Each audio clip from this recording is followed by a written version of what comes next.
not acceptable, regardless of the context and of the sports event. The right to peaceful human expression and free expression should be respected anywhere, at any moment, including during the preparation of a mega event.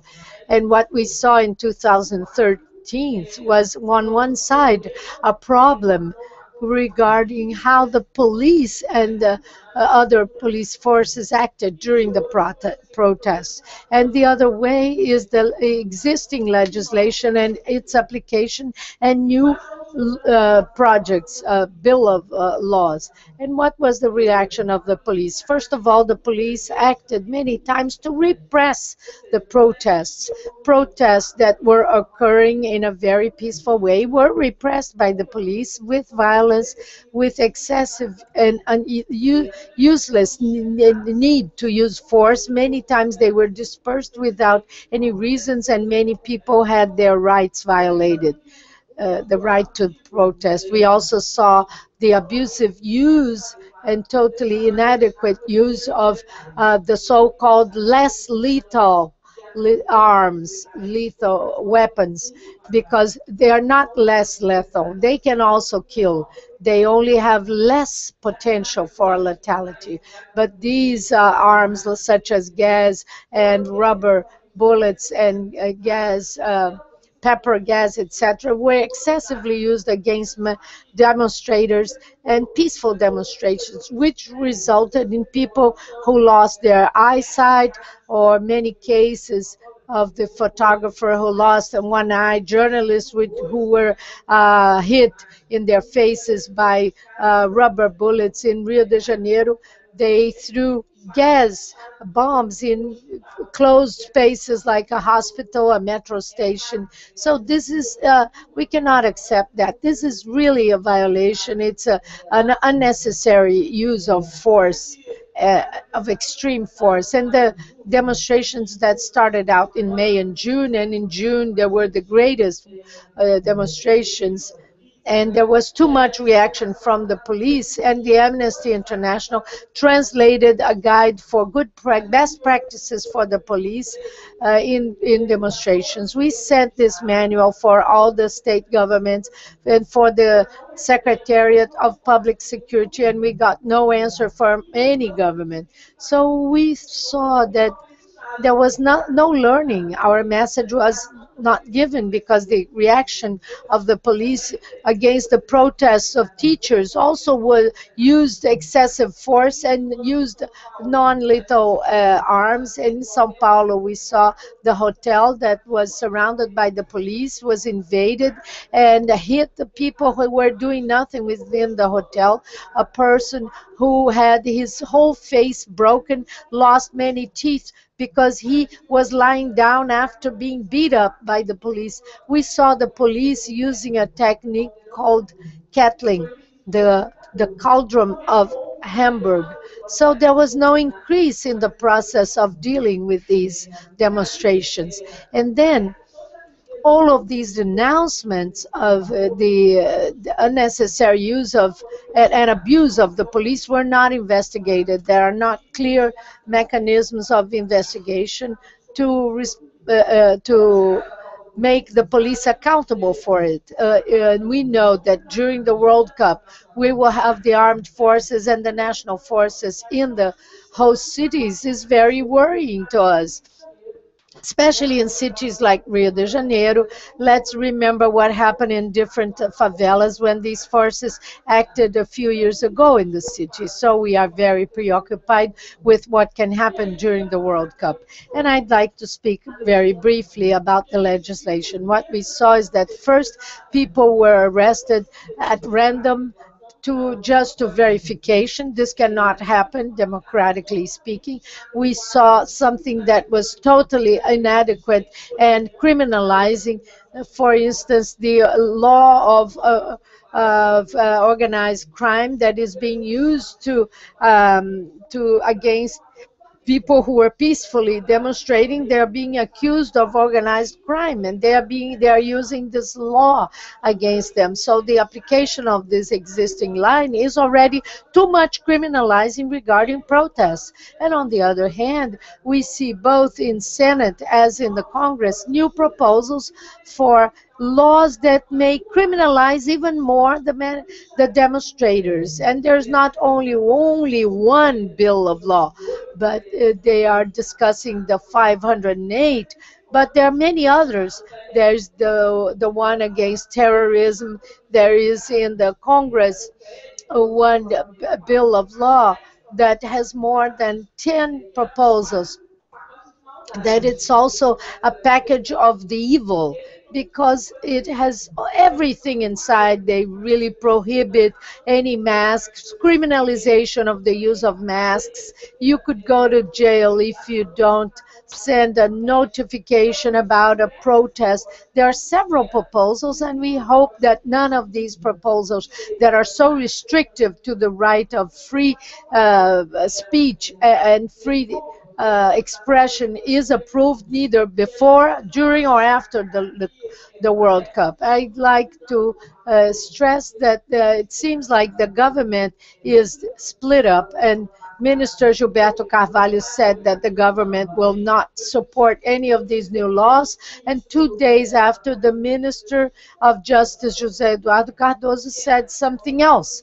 And this week, Minister Aldo Rebelo wrote an article in a big magazine or newspaper in Rio, where he was attacking the International Amnesty, and he was also demeriting the role of the civil society in Brazil. So in Brazil today, we must value the role of the mobilized communities, freedom to express oneself, organized civil society in the struggle for the achievement of rights. That's why we need to continue to mobilize, so that this legacy of the World Cup is not a greater repression against protest, and doesn't have a more criminalizing law against the demonstrators. And I'll conclude by talking about the campaign of the Amnesty International, which is, it's called Brazil, Enough of Non-Goals. We are giving the Brazilian government a yellow card as a warning, so that the free expression right is not restricted during or after the World Cup. Thank you very much.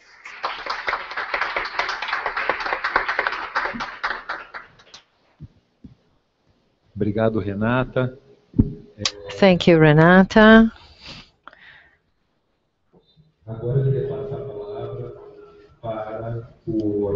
I'd like to give the floor now to Orlando Santos Jr. He is a researcher professor of the Urban Planning Research Institute from the Federal University of Rio de Janeiro. Urban and Regional Planning. I'd first like to wish you all a good afternoon, greet the panelists. Thank for the invitation to take part of this event. Very briefly, because we have no time, and in interest of time, I'm not going to talk. I'm not going to.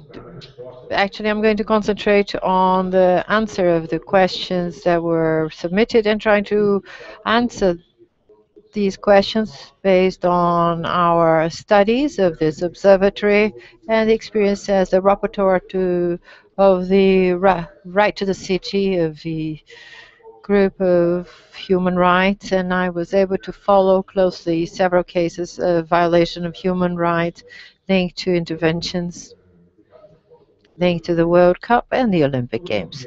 Moving to the first question, in terms of human rights, I believe the answer would be quite simple. The World Cup and the Olympic Games can be considered a disaster. There's no other word to cope with what's happening to Brazil. And those that are following closely the interventions that are not locked in their cabinets, they are disastrous from the human rights endpoint. So actually the governments put a smoke cloud and they emit and they make propaganda. This pamphlet, this leaflet is totally, in addition to providing information that is not proven, it's a leaflet that is full of propaganda. It's not serious. It does not dialogue with the problems that we're facing. Population is experiencing something totally different. Respect to human rights has been harshly affected during this process. Human rights on one side, social rights affirmed in the Brazilian Constitution, right to to property, to business, to profit of the other.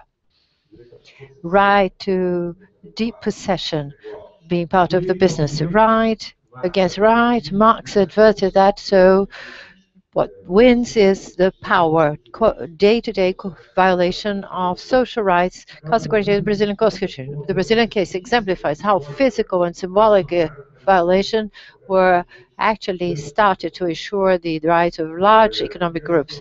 And these violations operate in various levels. Violation to human rights. First, access to information.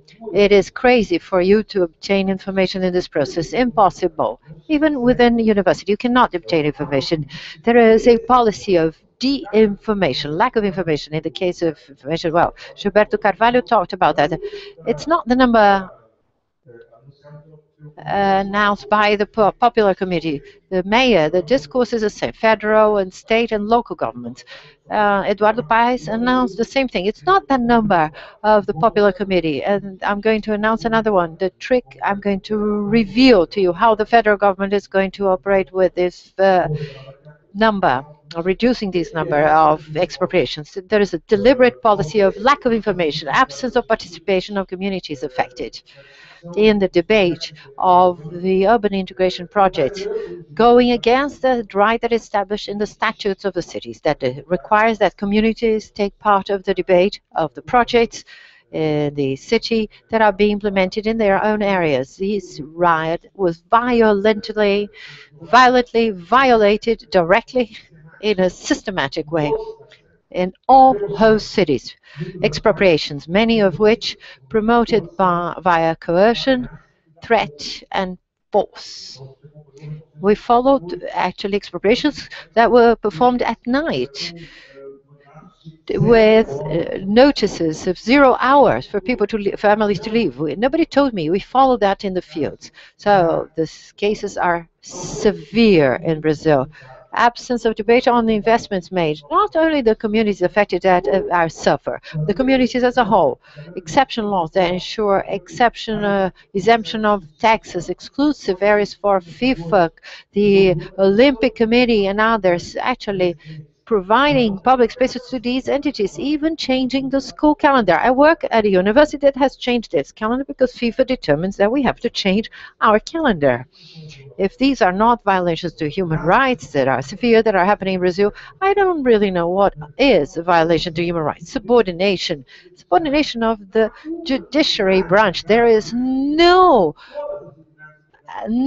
enactment, no ruling against the Rio de Janeiro town hall. Nothing, all of them. There is one that is still enforced in the case of Porto Maravilha, Wonder Port, plus the subordination of the public attorney's office regarding public power. And then we have the racetrack, actually a ruling that prevented families to leave. Well, that was a strategy used by the public. Another violation to human rights, that leaving the rubbles in the community, making the space uninhabitable, as it happens in Estradinha and several other communities in Rio de Janeiro. This is what's happening now in the racetrack village, because the town hall and the public attorney's office lied because they could not leave, because the flats provided in my house, my life, and these actually ruling did not prevent them. It just prevented the destruction of the houses, whilst the town hall did not present an urbanization plan for that community. It's simply based on a lie.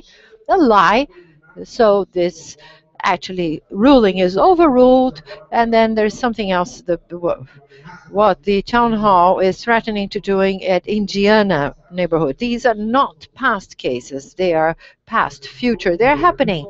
And these are severe cases that show the day-to-day of this lack of respect to human rights. I'm going to give you examples more linked to Rio de Janeiro, but I'm going to say applies to almost all host cities. In cases, of course, in Brasilia, there's no expropriation, Manaus, none. But there are some cases, these cases happen in almost all host cities involving interventions that promote violation to human rights. As to lack of information, I'm going to say what happens. And when it interests the government, as I'm saying here, there's a game. What is, what isn't a project, building project linked to the World Cup? The town hall does that, puts in and removes as they wish. They find suit. Sometimes it's interesting to put that as a legacy. It's legitimated by the event at stake. Nobody knows how it, who's decided, when it was decided. It just comes about as a legacy, top down. Once it's not interested, it's outside the legacy. The calculation of the expropriation or removal, expropriation directly linked to the World Cup and Olympic Games are those linked to football stadiums. Okay, of course, obviously the numbers drop. When you consider the calculation the committee makes, that precisely there are expropriations linked to the interventions that are actually from the standpoint of discourse linked to the legacy of the World Cup, this number is quite high. In Rio de Janeiro, there are over 10,000 families, hence over 40,000 people. The new report of the World Cup and the Olympic Games in Rio will be launched before the World Cup and will bring unprecedented data on expropriations in Brazil and Rio de Janeiro. And these data of expropriations are linked to what the governments put as a discourse as projects that are a legacy. Nothing more just or fair that considering expropriations linked to those interventions as expropriations also linked to the legacy that the government is going to leave for Brazilian society. Unfortunately, the federal government will present totally different piece of data than that. Once it's of their interest, they will remove those expropriations from the legacy. It's a game of lack of information that is quite sad.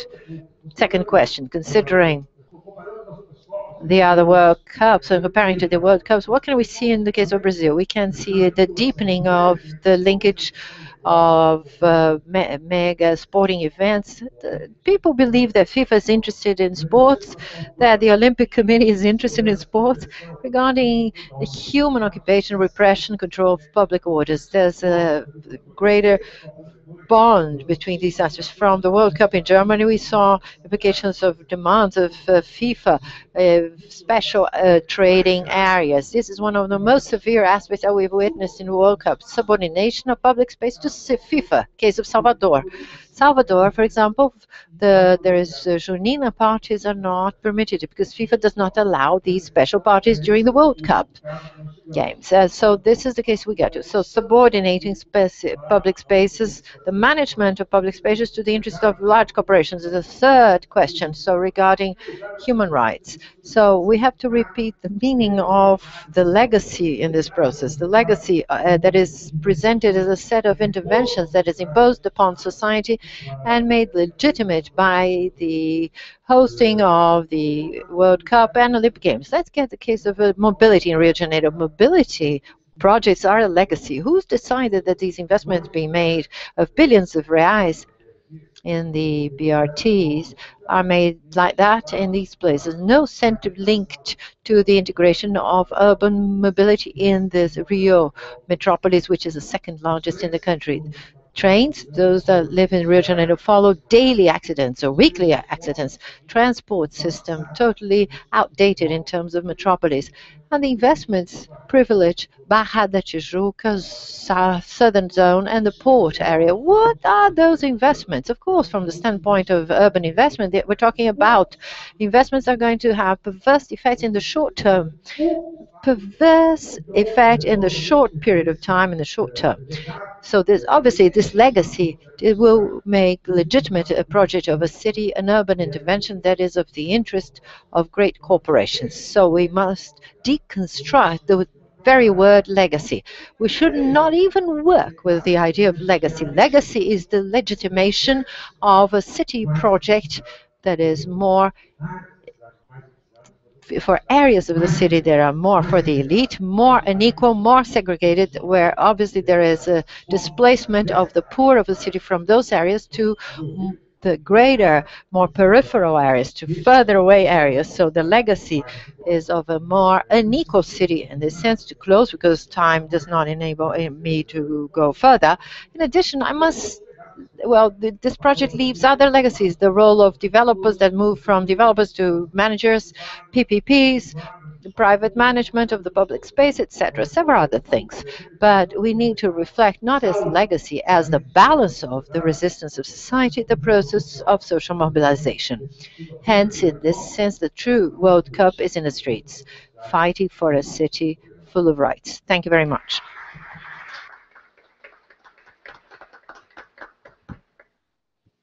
Obrigado, Orlando. Thank you, Orlando. Now we have time for some questions. I'd like to open up for questions. There cannot be many, but we will have Severina.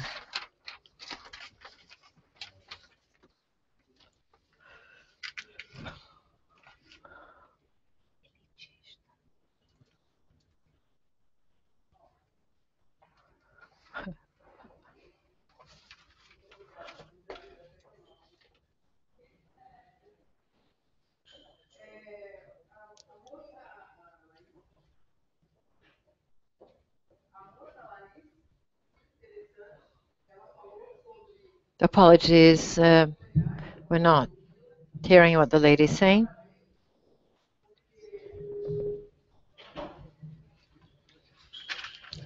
I'd like to congratulate Laís for her being a person that speaks quite well, and she talked about money. She talked about money, and then I thought, well, FIFA says the money is theirs, and I see the money is theirs. It's money, they're manipulating the people to sell the exclusive things, FIFAs, and the money of football as well. Hence, I don't know. I'd like to know, somebody can later answer. It can be Dona Laís or somebody else, how the money is going to get back to us. Another brief question is that the aged are included in this suffering. I've witnessed people being taken from their homes with police power, with local police taking their belongings of the aged and putting on boxes, and the aged feeling ill, and the justice gave orders. Well, I told her, well, she gave the orders because she's in a room without knowing what's going on. I'd like to know how these problems are going to be solved. My house, my life. My house, my life is just full of red herrings of politicians that are there to be elected. I witness in Jacarepaguá people with their rents, because they give a social rent for some time and then they throw the person just in a whistle stop. All the way, you don't know where it is, a whistle stop. Sorry, it's the right term. That's how I see it. Then interfere with our youth with handbooks, sending handbooks to our schools, interfering in our education. And also, I have been witnessing what sexual exploitation happens. I suggest that ideas be given that these people that exploit children, pedophiles, that they should be castrated, just like dogs. I don't feel sorry for them. Normal men don't think about raping little children. Thank you. Thank you, Severina. Let's try to get one more question. Good afternoon. My name is Julia. I am a PhD from the Social Welfare School from the Federal University. I'd like to tell you how initially shocked I was, thinking that I was at a different country. So many questions that were put as a wonder world of the World Cup that I thought, well, Either Rio de Janeiro was an exception, or perhaps Brazil was being very well manipulated. I believe that the two last presentations gave the conditions for people to make this reflection. For those of you who participate, are following the demonstrations and violation of rights, are also following the suffering of part of the city that I'm not dividing it side A and side B, the same city, but a same city that has a totally different impact of those that live on the outskirts, those that live on the areas of favelas, and this population that is disrupting the movement of the World Cup that is also being impacted, or even those that are going to be able to enjoy the World Cup. Then the airport will serve, the underground will serve, but not the mass of the population in Rio de Janeiro that is directly being impacted and suffering. I'd like to invite people to move about freely in the city center of Rio de Janeiro for you to see what it's like. You're talking about circulating. Nobody can except on foot or tube by tube. We should tell the truth. Well, I value all the public policies that are being implemented on a federal level. Sometimes we see that much more than on a state or local level, but that is not enough once we regard minorities that I value and I should consider important, but not enough for the mass of the population, the bulk of the population. This is not being said. Thank you, Julia. One more question and then we'll get back to the panel. Good afternoon, everyone. Ubirajara Favula, the Law of Criminology and BBC. Well, we have seen these problems happening for a long time, corruption, lack of transport, among other problems. And we feel that. I've been taking part of the painted faces, the manifestations, and things have been quite serious. Something that we've been dedicated for a long time.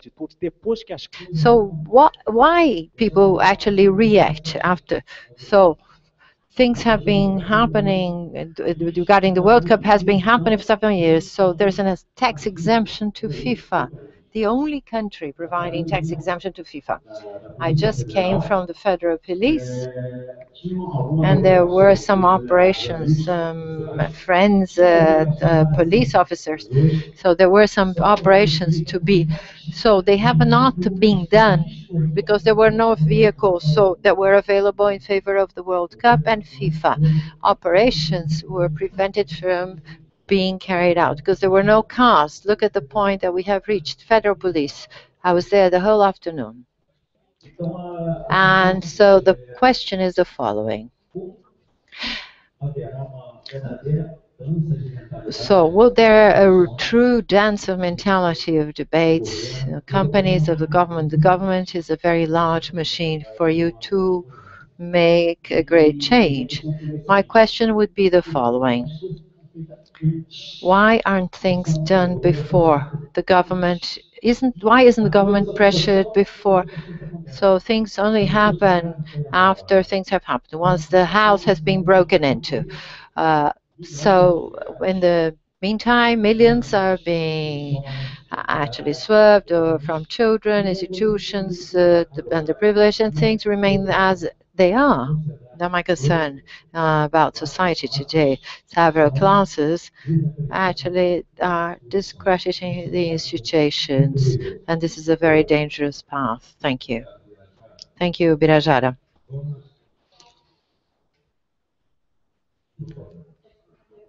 This is a short question. Thank you. I'm Sarah Conan from, sorry, it's hard to hear, the Embassy of Portugal. Apparently, the project to protege Brazil, so there was a policy for the street population. If she could elaborate on what is done for the people. What is the special policy for the street population? Thank you. Você tem que ir. O Lucas, então, vai falar brevemente. Depois, como é que a gente faz? Quem tem uma direta para a Angélica? We have a direct question to Angelica. Does anybody else wants to say anything?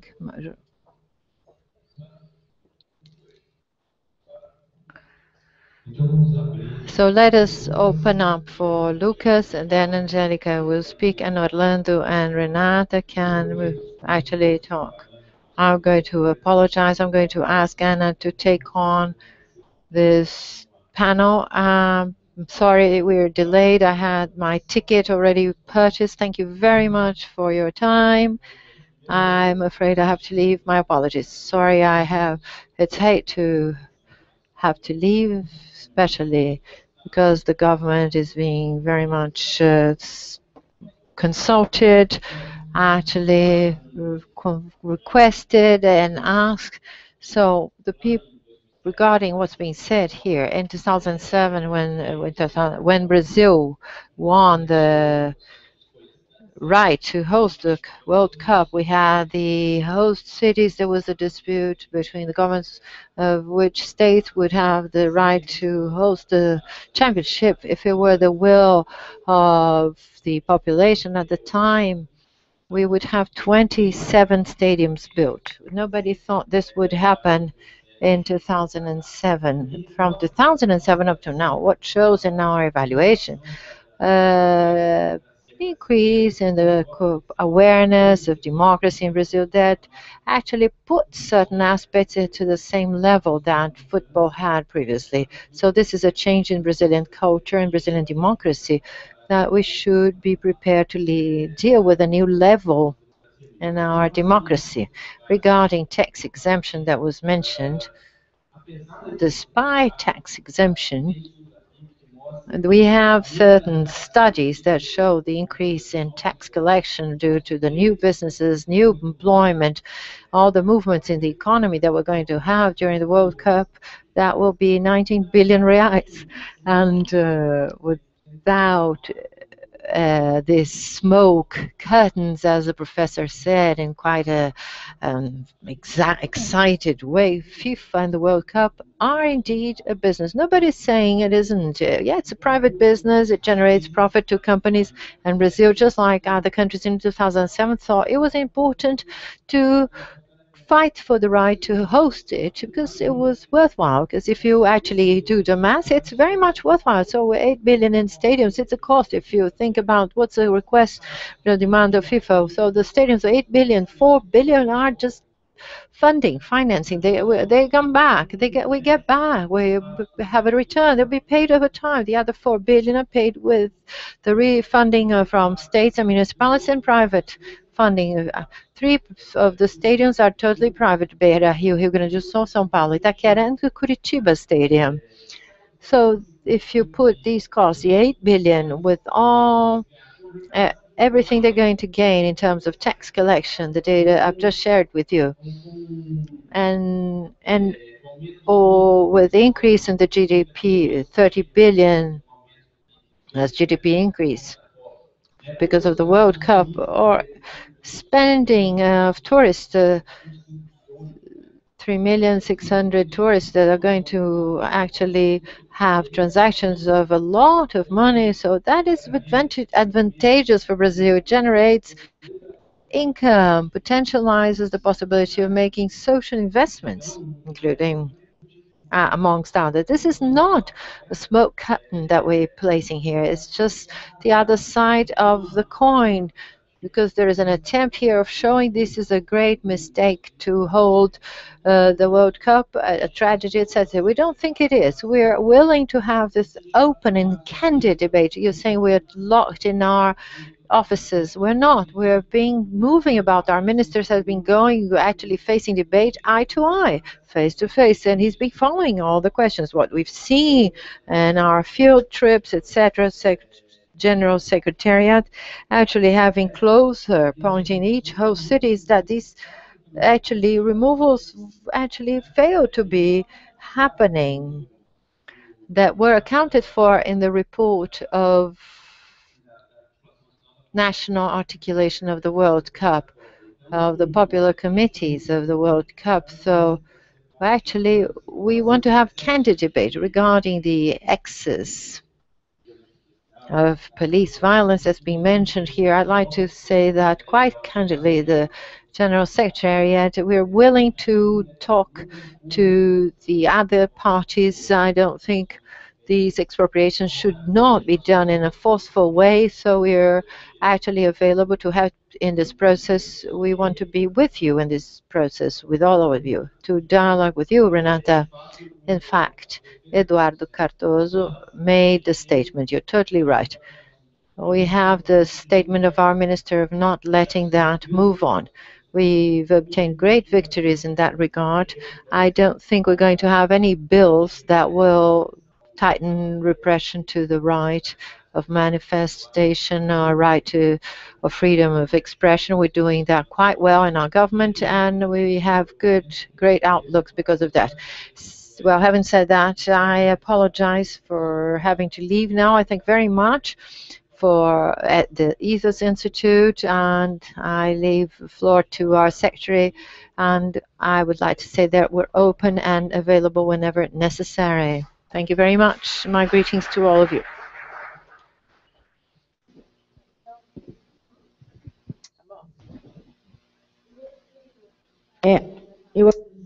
I believe that the fact that you say what you're doing doesn't mean that everything is marvelous.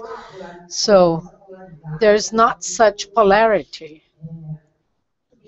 This is very subjective. There is a complexity between the very bad and the very good that we must experience. So I believe that what was built, and I asked you to put the presentation there,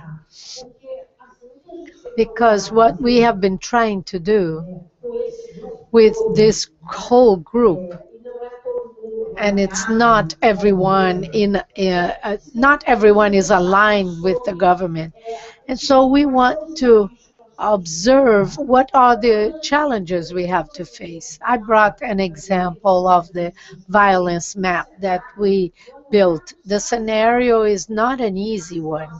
The situation of human rights violation of children and adolescents is not something simple. What we propose and what we are doing in a shared way and is to look at these and see what are the alternatives we can find. And if we found any, it's because we worked in an integrated way in dialogue with all the cities and segments of the children's movements or segments.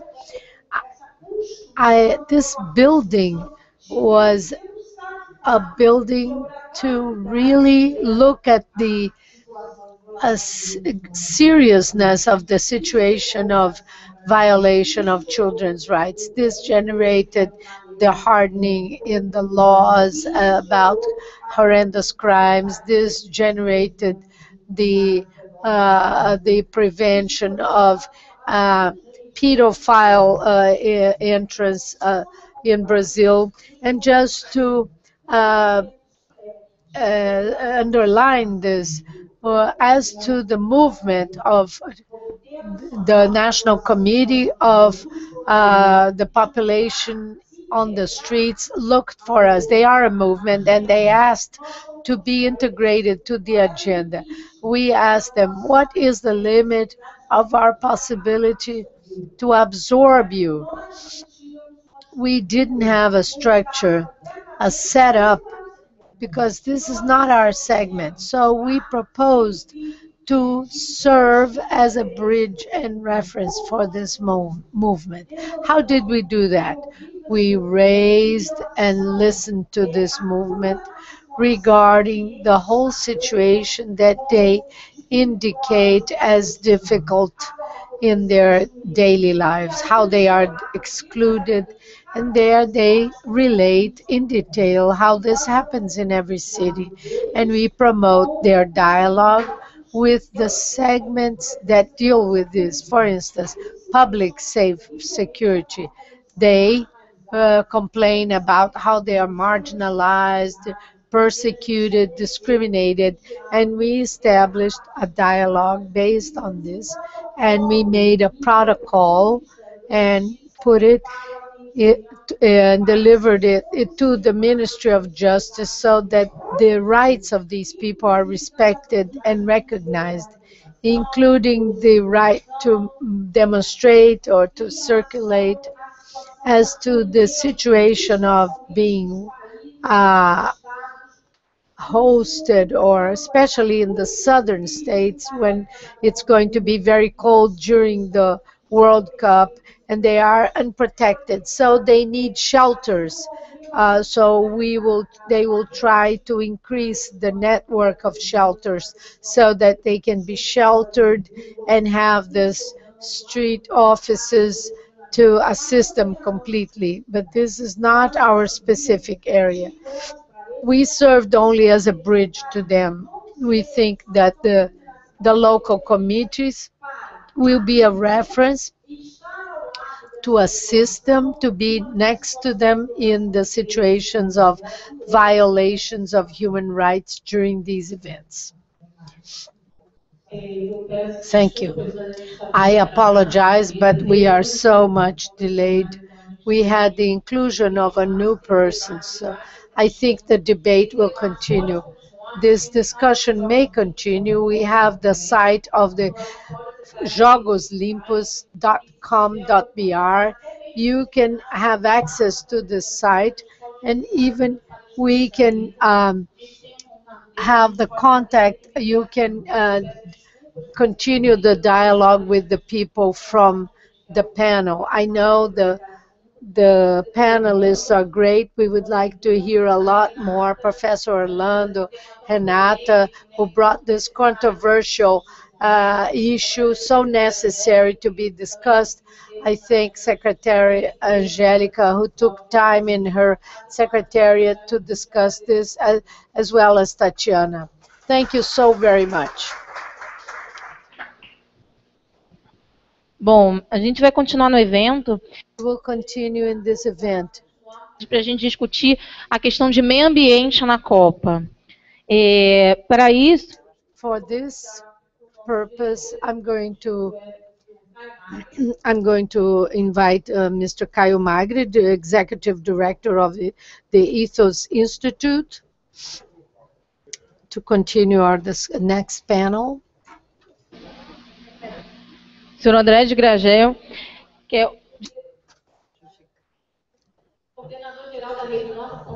André de Gragel, the General Coordinator of Rede Nossa São Paulo, the São Paulo Network.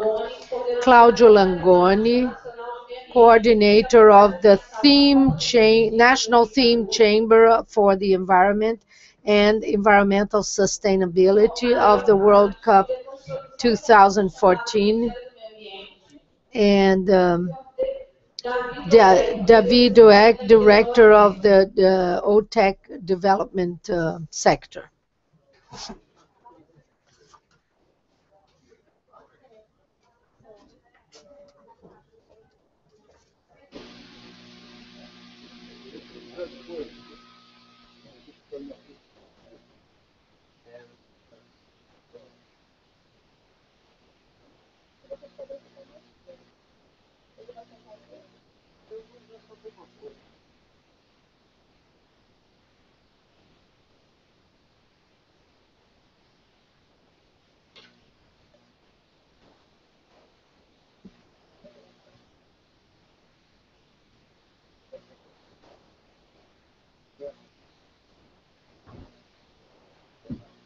Alô?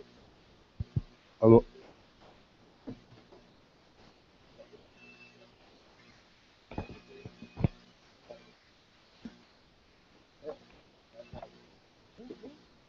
Som. Alô, alô.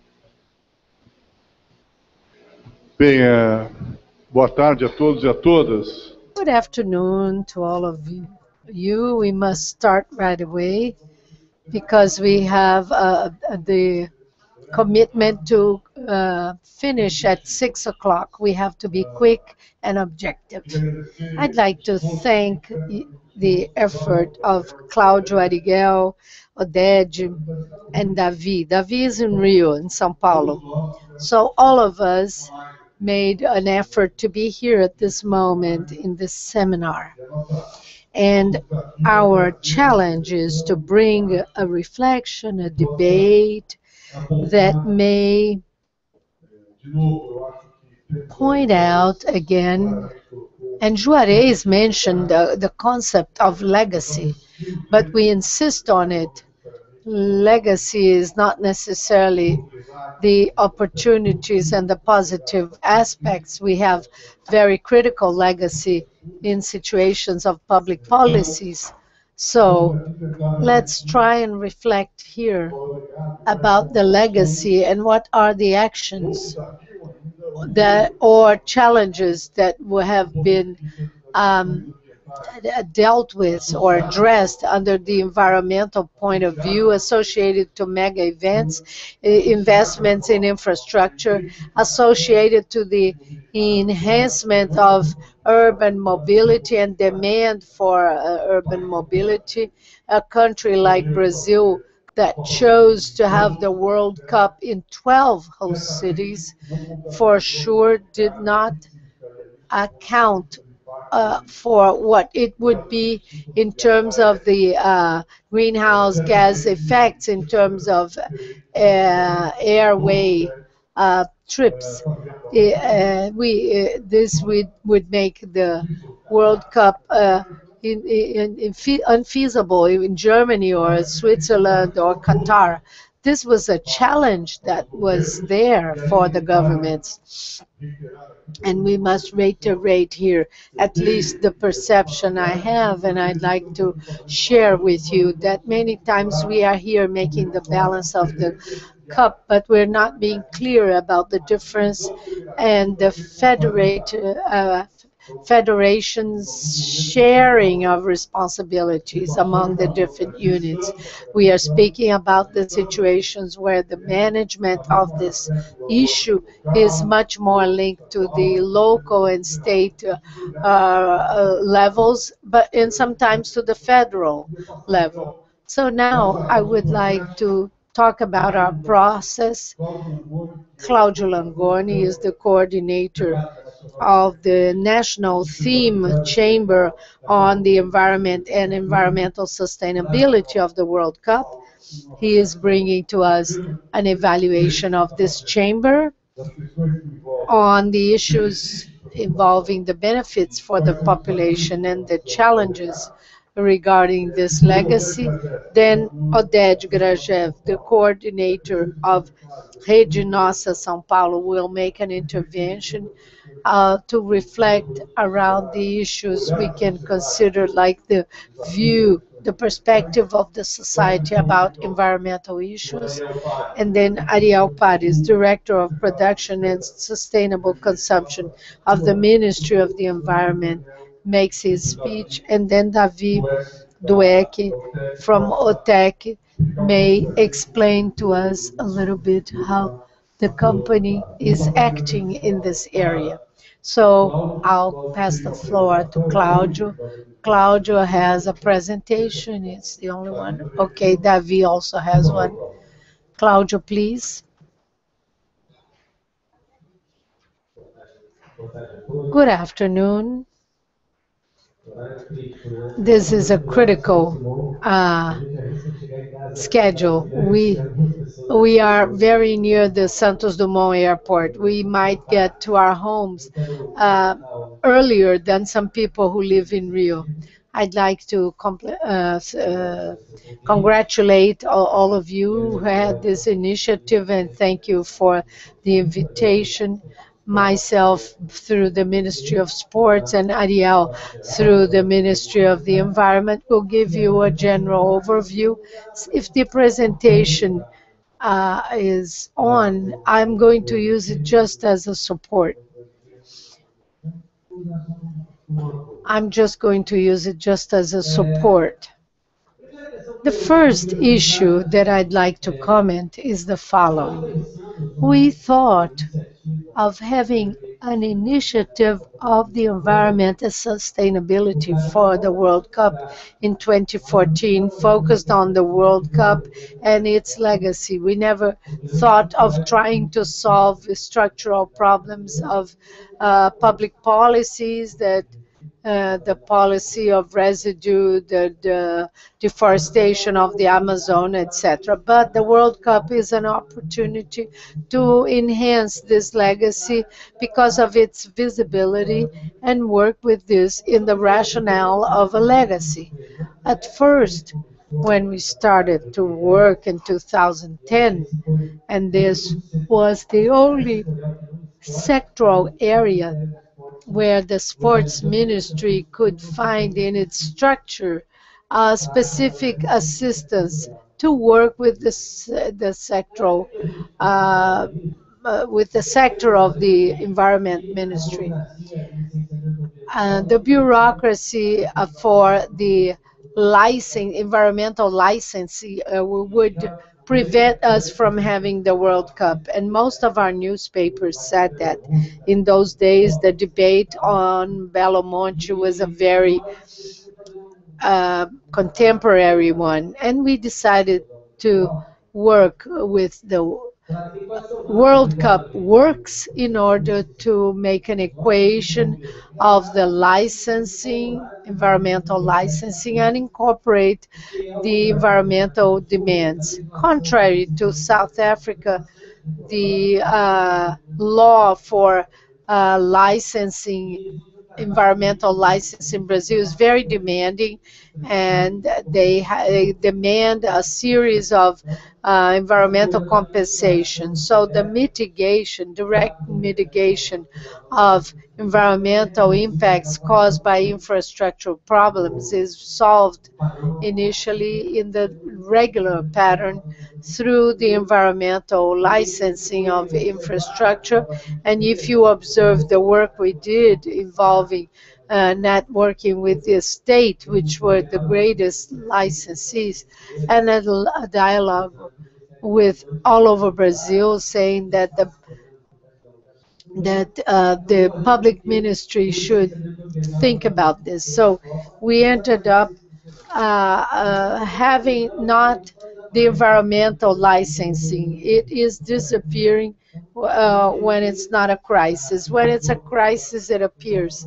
The issues were equated, and we were able to work with a different rationale, building a strategic agenda for sustainability. Then we made two decisions. We were coming from the World Cup in Germany, which was the first one that had the environmental initiative that was called Green Go. It was very nice, but was limited to those days. And we came from a World Cup in South Africa, where the initiative for sustainability anchored in the Green Goal was very weak.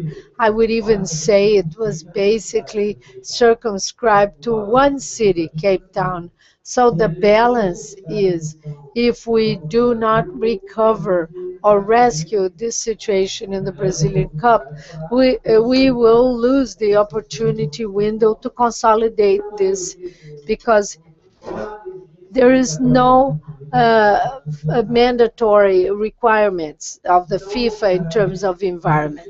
So we broke the rationale of working with a set of actions to mitigate the impact of the World Cup in Brazil, and we worked with a more positive agenda to promote sustainability in a multi-sectoral way, not circumscribed to a green agenda in the realm of environmental institutions.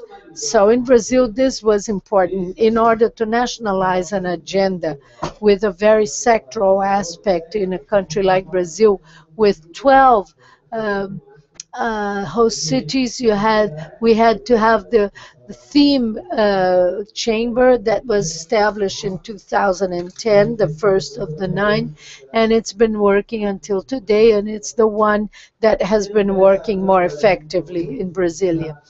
Within this chamber, we brought different external actors, and we defined the guidelines that were very much inspired in guidelines of the other two World Cups, and we worked on 5 blocks of initiatives that I will present very briefly to you and show you the results, how we came to them. The first initiative was the certification of the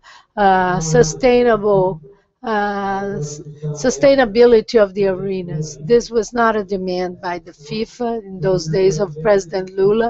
The Brazilian government decided voluntarily to condition the funding of the bank to the building of the arenas, to obtaining of the minimum pattern of sustainable building.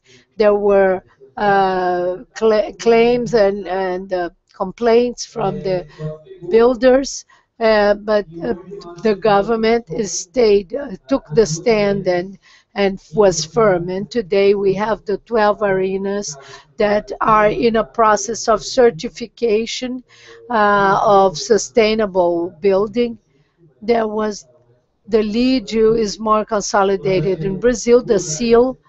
So we have had 2 arenas that have been certified, Castelão and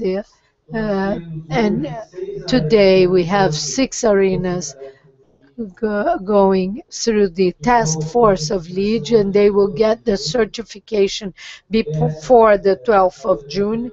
Of these, we have maybe 1 or 2 that are golden level and 3 silver level. So we'll have many arenas that will have the quotation or the average above what the Brazilian government demands. And other arenas will have final reports, and they must be after the delivery of the works. It's based on the construction review, which is the confirmation of the project in order to get the certification of the project. So in the arenas, all of them will have this basic certification. We will have the first World Cup with all of these arenas having a sustainable construction certification. This was a first experience in that sense, and we simultaneously work with FIFA in a process of capacity building and sustainable building because you will have elements of sustainability, so you must manage this afterwards. And the element that led to the decision of obtaining the certification of sustainability is the decrease of the average cost of maintenance for the arenas in terms of energy, water, etc. So the balance for us was very reasonable. The assessment in a time when everyone thinks that FIFA imposes patterns to Brazil. This is a pattern, Brazilian pattern that FIFA has adopted and will end up demanding in other World Cups. It's not always easy to get certification of sustainability. In the area of recycling of residue, it combined 2 initiatives, one from the BNDES from 2011, calling all of the host cities to an initiative called World Cup Cities, where the BNDES opened a credit line to support selective collection of garbage. And this initiative had as an only demand from the BNDES, besides the formal issues, the mandatory inclusion of scavengers or collectors cooperatives, and many cities have done that, and these resources are aimed at the structuring of the permanent collection of residue. And Rio de Janeiro was one of them. São Paulo just closed and got the reimbursement, and we have another 4 cities in a process of consultation with the bank for this purpose. This is complemented by another process, which is the plan of cleaning and collection of garbage on our balances.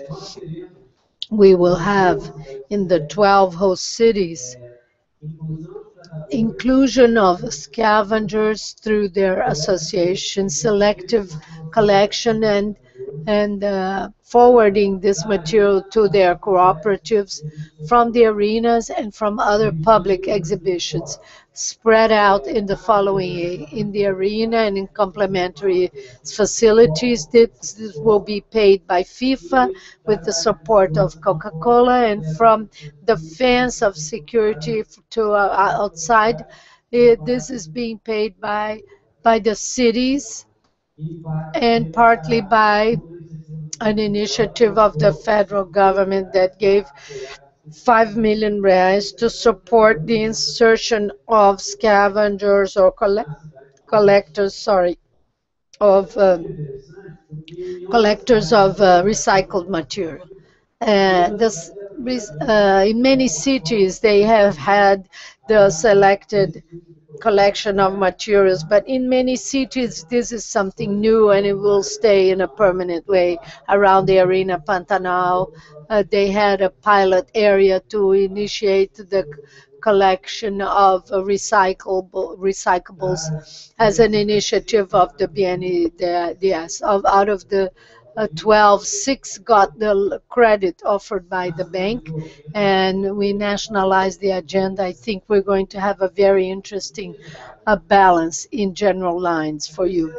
The third initiative was an initiative that was headed by the Ministry of Social Development and Agrarian Development with other partners. It was the launching of a campaign for the consumption of organic products, and it's called Sustainable Organic Brazil. They created an association putting together the civil society people, and it's a campaign called Abrazos that was created, and this brand was developed by the Brazilian government, and we will use 2 actions for this.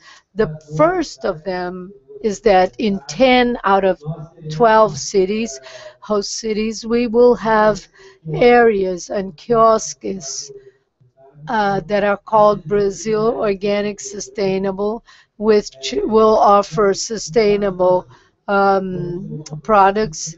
60 associations of producers were selected, and there was a distribution that will guarantee that the person from the south can go to São Paulo, the São Paulo can go to the Amazon. We will mix the biomass and in several cities where there were already these fairs, organic fairs, this circuit will be broadened and we'll have a larger network using the local structure to disseminate the consumption of sustainable organic products. The second initiative linked to the BAS campaign relates to volunteers. We'll have about 25,000 volunteers in the federal government program that will act outside the arenas.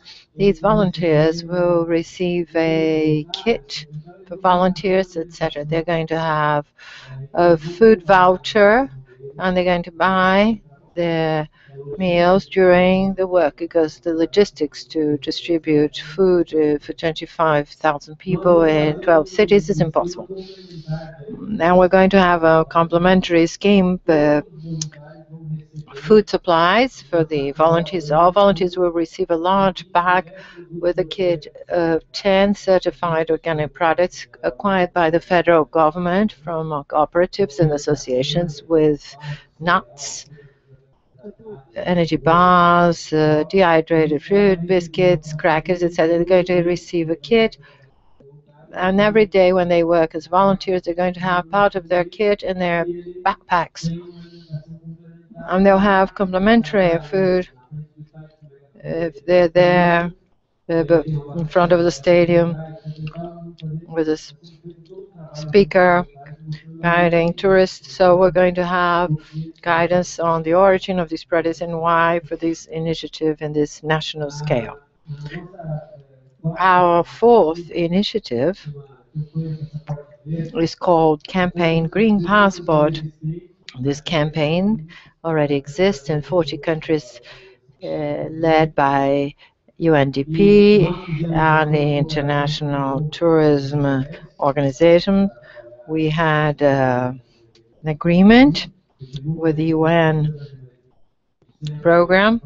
They decided after Rio, the Olympic game or the World Cup, they decided to have a priority project, and there was the Green Passport campaign. Our dedication to them was, can you show the old Green Passport initiative?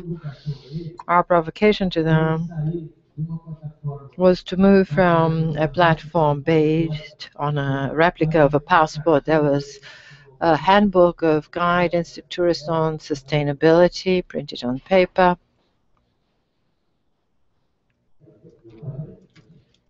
Further on, you're going back.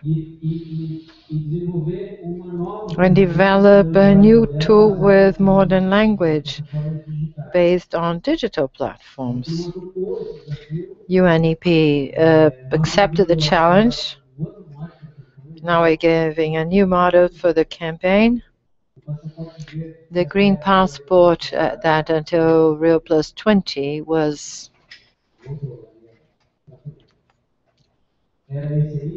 this one.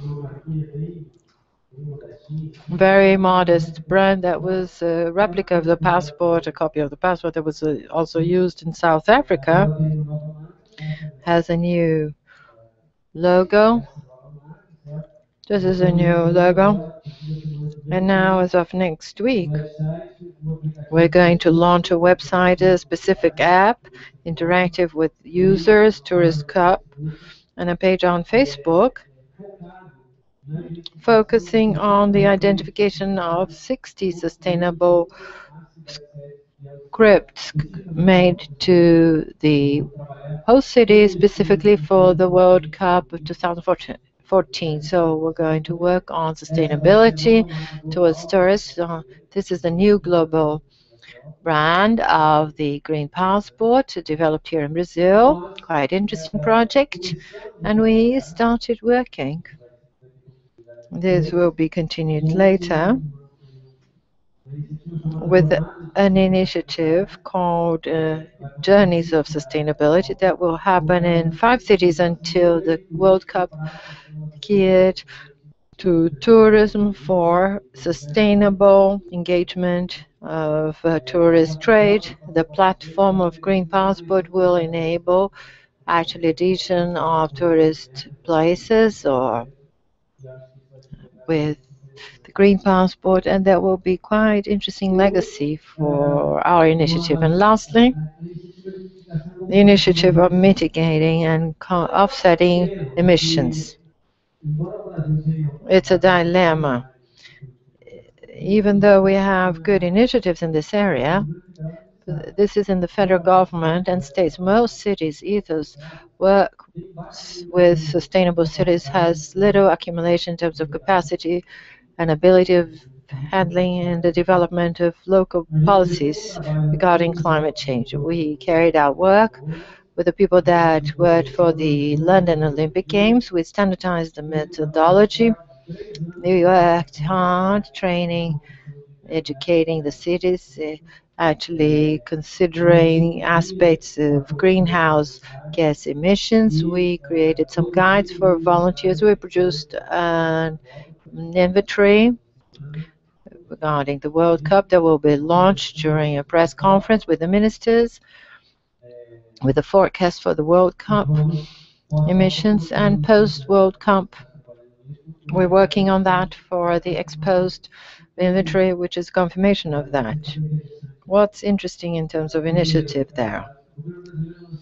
The Brazilian government launched in April a public notice for addition to a seal called Low Carbon. Low Carbon World Cup calling upon Brazilian companies to donate carbon credits that they own to offset the emissions during the COP. We have a reasonable level of collection for the minimum we have been able to obtain, and this campaign will be continued in the next period. Our expectation is that we have a good level of credit collection for offsetting. I'm about to end. Added to that, we work with a team of consultants in partnership with UNDP, carried out projects in cities trying to mitigate emissions regarding or related to the World Cup. We have the certification of the arenas. Everything is accounted for.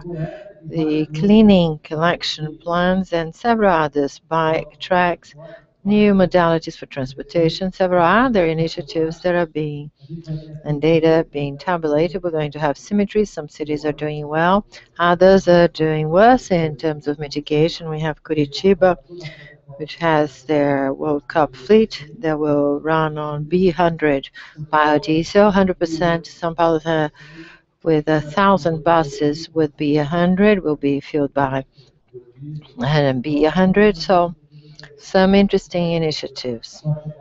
Some cities, some people can reach the arenas with the underground. So several initiatives of mitigation. With this regard, FIFA also makes an inventory of the actions regarding its direct responsibilities. So staff, installations, the FIFA responsibility. It launched an unprecedented initiative that's quite interesting that only FIFA could do, which was quite similar to what we did on a pilot scale at Rio Plus 20, which was a sort of individual volunteer compensation. So you had a volunteer during Rio Plus 20, you could have a calculation, individual calculation. FIFA launched a call upon all the buyers of tickets in the whole world, asking them to calculate their volume of emissions from their transportation and promote compensation or offsetting of their carbon emissions related to their move or their displacement to the World Cup. This is the general scope of the initiatives. I would tell you that if the focus of the World Cup operations, these are focuses that are quite effective. The level loss from the initial design and our arrival point are not full of losses. Sometimes you start with the larger chances, then you tighten up, and when you get to the end, things are quite weak and low. You have a balance of initiatives that is quite broad, much more than what we had in South Africa. Our interaction with FIFA and the local organizer in this committee was quite positive, has been quite positive in terms of initiatives, and we feel that we will generate several elements that will be translated into demands of FIFA in the environment arena to the next host countries. So we still have a great execution challenge ahead, but the general picture that we have consolidated from the closing last week of several rounds of meetings in the host cities is that the area of sustainability of the World Cup has a pretty good balance, pretty good agenda to be shown, and was able to work in a line that moves away from the shell of green agenda to go into sustainability, environmental protection, social inclusion, considering all the business in the area of recycling, organic products, and tourism, and social inclusion because of all this link of ours with the family farmer cooperatives that works towards the sustainable organic Brazil very strongly with cooperative and association of scavengers. Many cities we had difficulties they had difficulties in talking to governors, and because of the World Cup, we have a very large level of insertion, and we made a great, interesting, so the FIFA Coca-Cola project that got the arena with a slice of cooperative, and all of those that were not part of this slice were called to be part of the government. So we were able to contemplate a significant number of people and institutions. I'd say that as a rule of thumb, the large city organizations are all included in this process of operation of the World Cup in terms of waste, residue, and recycling, and we're working quite actively.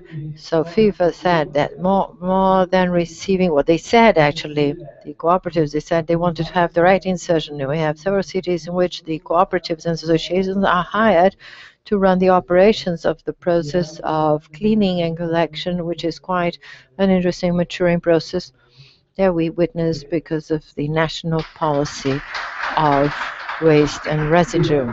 Thank you, Claudio. I'm going to give the floor to Odedi. The national network carried out a balance of the local policies of climate change. Perhaps that Odette can bring some contributions, inputs as to what Langoni is saying, not only in São Paulo, but in general, cities that have local policies. Good afternoon, everyone. Colleagues from the panel. Good afternoon, all the panelists and all the audience. The city of Munich and Stockholm were founded to host the Winter Olympics, and both the government and the population rejected to host the Winter Olympics because they said we have more important things to do. We must take care of health and education of our inhabitants. Munich and Stockholm. Munich and Stockholm. So, as to the environmental issue, it is important to speak not only about what was done and what was presented, but the opportunity we had to advance in the implementation of a culture in our governments, in the society, in our companies, a change in the model of development. We say that the intelligent man solves problems, but the man knows and can prevent problems. Our great challenge today for all of us, and I'm sure that all of us who are here, the panelists and the public, are all militants in this area, activists in this area. I think that we all have the challenge of showing what's the importance of caring for the environment and what's the importance of preventing what is coming ahead if we continue to be in the same way, to show that this is a great priority because we are confronting an enormous risk ahead of us, and many times people do not know what that means. I personally, and many people think that that things will take place, changes will take place after great disasters, and we are trying to avoid this. We are trying to do that, but I believe that people will only realize after the door has been torn down. For example, recently or now in São Paulo, you know that the climate changes. What are the climate changes? They are changes in the climate provoked by the actions of people, and that change the climate, and this is very dangerous for our societies. For example, you have extreme phenomena too much cold, too much heat, too much water, and floods and or droughts and deforestation in the Amazon that implies in droughts and changes the rainy season, etc. So São Paulo, 9 million inhabitants depend on the Cantareira Dam. They depend exclusively for water on this dam, Cantareira. And the Cantareira ended up is to completely dry now. What we are using now is what is called the dead volume, the volume under the line of suction, where a series of sediment is deposited. We don't know what this will imply in terms of the quality of water and the risks represented to health. So they are pumping the dead volume. With the dead volume, the level of the dam is now 25%. It came to zero, now it's 25. It's it's going down between 0.1 or 0.2 per day, and we are not in the rainy season. So it's 250 days to finish. We have only 250 days to have zero water in this dam. Nobody speaks about this very much. We have elections, and this is a responsibility of the state government that could not confront this issue. And we are going forward. It's 9 million people, and they are at risk of having not a drop of water. Just to mention this. Why is it so important to confront all of these issues? I'll give you some figures. The pollution that comes from climate changes, 17,000 deaths per year in the state of São Paulo, 68,000 hospitalizations. Besides the problems with people's lives, it gets resources from the public services of health. Well, the World Cup, the climate changes come from the pollution, from the development model, from the use of oil, carbon. You all know the emissions that come from energy, from fuel, fossil fuel, and transportation. They are the great responsible for the emissions. And so what is the criticism and the sadness I have regarding the actions that we've had regarding the environment, emissions, regarding the World Cup? The World Cup is an event of opportunities. It's just an opportunity. It lasts around a month. In it per se, it's nothing, but it's an opportunity. It's an opportunity because the eyes of everyone and the ears of everyone are paying attention. Both Brazilians and those abroad are all paying attention to the World Cup. You see how many companies invest in advertising during the World Cup. They pay fortunes because they know it attracts the eyes of everyone. It's an opportunity. As to the environmental issue, our great challenge is to make people realize the environmental issue for the population, and the World Cup is an opportunity. And I think it's an opportunity that we are wasting, because what could be done? First of all, here we heard a series of initiatives that were prepared as to the environmental issues. I don't know how many of you knew about this before. Did you know about this? Had you seen this? Wouldn't that be a great opportunity to have a great dissemination of this, so that people would know what it means to have a certification, a sustainable building, the policy of residue, everything that was done. I'm not saying if it's good or bad or if it's just a small bit, but it was done. Some initiatives were taken. And the government has a great amount of money for advertising. It could mobilize people around the environmental issue. But other than that, the World Cup and this initiative doesn't take too long. The World Cup is ephemeral.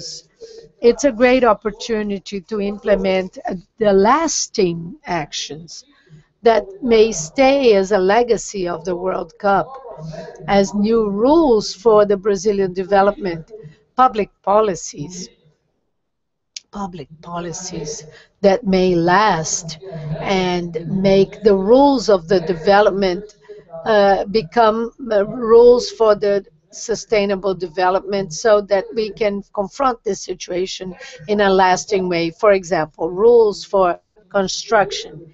And the Brazilian government has strength in the National Congress. It is able to implement policies. It has a majority in Congress to implement policies. At least it has great chances that its initiatives become laws and public policies. For example, new rules in Brazil for building, not only for stadiums, any construction in Brazil should follow the rules of sustainable building. It should be a national law, a public policy. The issue of the residues, the cooperatives, and etc. To make this become a national practice, starting with any service hired by governments or the residue, the recycling. There is a law that forces municipalities to comply with the laws of residues. Very few municipalities will comply with it, but in the hiring from the government or in the procurement of governments, it should always be done in a sustainable way, in an organic way. The government is a great purchaser of food at the national, federal, and state level,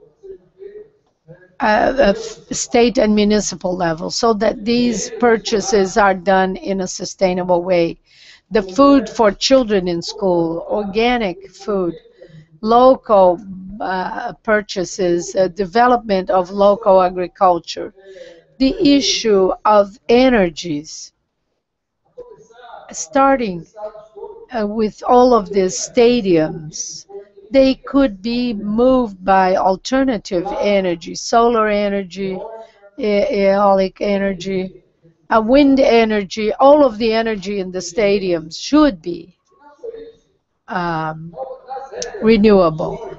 Not only this, in the rules for any construction, the alternative energy should take part of the portfolio of the construction national policy. As to the mobility, the pollution and the emissions, in order that all the fleets, all the possible fleets of collective transportation in Brazil should be moved by organic fuels, not non-pollutant. Biodiesel is pollutant. Biodiesel, the bio is very little. The diesel is deadly. It's in the biodiesel. If you go to Stockholm, you will see the buses circulating and they say the following: non-pollutant moved by alcohol, Brazilian alcohol. The engine of the Scania are made in Brazil. The Scania engines are made in Brazil because they know that diesel is deadly and causes enormous health problems. So we could have a national policy so that every engine of collective transportation would only use non-pollutant fuels. I'm saying that because many public policies could take the opportunity of the World Cup and be established now, not only for the World Cup, for the stadium, the building of stadium, the residue of stadium, or for those cities, but national policies, new rules of the development, a new development model for the sustainable development. Many organizations were networking, were allied to present an amendment for the Brazilian Constitution. What this amendment says is that in São Paulo, we were able to approve a change in our constitution, the city constitution, in 39 cities, saying that every mayor who is elected has 90 days after his empowerment to present a plan of goals for his mandate, containing all of the campaign promises, goals for all the areas of health, education, transportation, etc., to combat inequality under the realm or the umbrella of sustainable development. This makes the electoral process more sustainable, more responsible. They have to improve the management. Evaluation of the management is much more objective. Did you comply or not comply with the goals? You have to submit it to public hearing. It's a great political change aiming at a sustainable development. There is a proposal for an amendment in the national constitution that has had the signature of congressmen, has gone through the Commission of Justice. It will be voted soon. It's only depending upon the okay from the federal government. And what does it say, this amendment in the Constitution? It says that president, governors, and mayors of all over Brazil have to present 120 days after they are empowered a plan of goals for the sustainable development. So if we approve that, using the World Cup for this, Brazil is leading a group that will establish in 2015 humanity development goals and approve in our constitution the mandatory rule for governors, president, and mayors to present in 120 days their goals for sustainable development. But it depends on the okay of the federal government because they have the majority and this is a change in constitution. They could use the World Cup to make that happen. So you spoke about São Paulo. São Paulo has a law for climate changes that established in 2010 the reduction of 30% of emissions until 2012. Not only it did not decrease, but it increased in 4%. The goals were not complied with, not even the past municipal government or the current government are taking this seriously.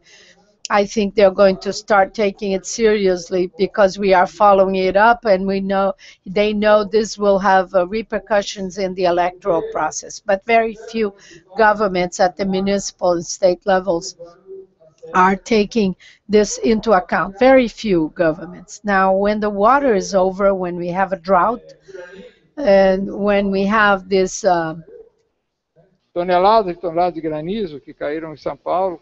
When the hail falls, like it fell in São Paulo, it looked like in São Paulo, it looked like Europe, and the droughts that are happening in different parts of the country. So my message and the issue of environmental education, for instance, it could be used now. We could use the World Cup to have a large environmental education that would be cut crossing in all Brazilian schools as to environmental education. There are several opportunities that I think were missed to use the visibility of the World Cup and the moment of the World Cup to establish permanent marks or milestones for the development and sustainable development and the prevention of climate changes. So more than what was done, I feel sad for the opportunity that we're missing to do a lot more on this environmental issue. Yeah, I apologize because I have to leave now because I have a ticket and I was planned according to the schedule that you had. It was going to be finished at 6, but it didn't. So I'm sorry if I have to leave. I know it's not very elegant, but I have an airplane ticket. Thank you very much. Thank you, Adej. Now, maybe if we could listen to David and then Davi from DUEC is the director of the OTEC. Maybe he has a perception about the companies and the agenda of the World Cup.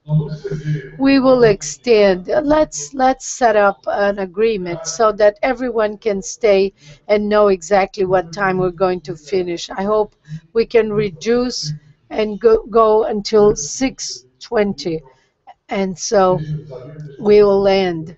And Davi will leave some time for us to speak and people may ask questions, but 6:20 we have to turn off the lights. Boa noite a todos. Good evening, everyone. It is a pleasure to be here with you tonight. I've been invited to be part of this panel. It is a pleasure to be with all of you to talk about the Luigi Castelão certification, first stadium to be certified in Fortaleza. What draws the attention, we heard a lot of criticism today, positive and negative comments. My message here today is a positive one. The Castelão Stadium, in addition to being the first to complete the process, was the first to be certified last year. It was completed in the deadline below costs, going against the idea that we needed to necessarily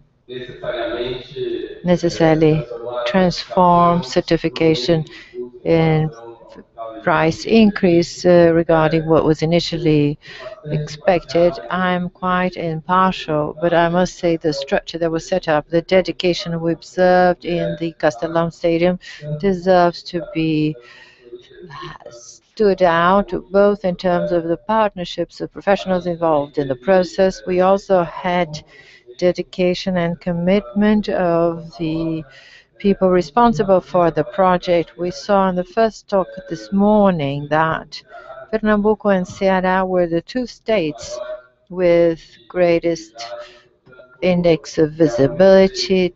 Therefore, in my view, this makes up this scene or panorama we observe. For those of you who don't know Castelão Stadium, I brought two photos just to illustrate, help you identify, recognize the stadium.